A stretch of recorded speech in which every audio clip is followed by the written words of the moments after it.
Well, I'm sort of interested because it seems like with your background, with your parents, and your teaching, what's your thoughts about music education? Wow.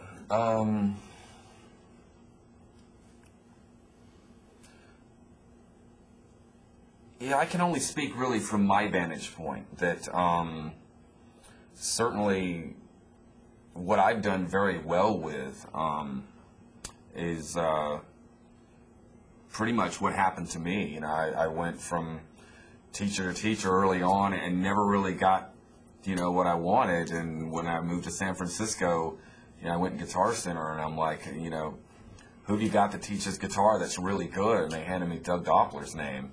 And I went over and I'm like, oh yeah, I think I can learn from this guy. And I mean, he's out there doing it and, you know, the touring and can clearly play anything. And I guess it's that part of it together with just the ability to convey that to somebody. And I think there seems to be a bit of a disconnect between very large number of people out there who want to learn, you know, pop music and rock music and their favorite songs that they grew up with, you know, that really speak to them, that aren't necessarily what you would get in a formal university program.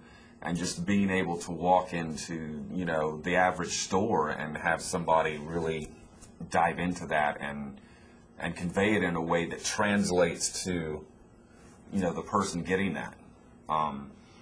I mean, there are exceptions to anything, but it seems to be a minority, you know, because there's the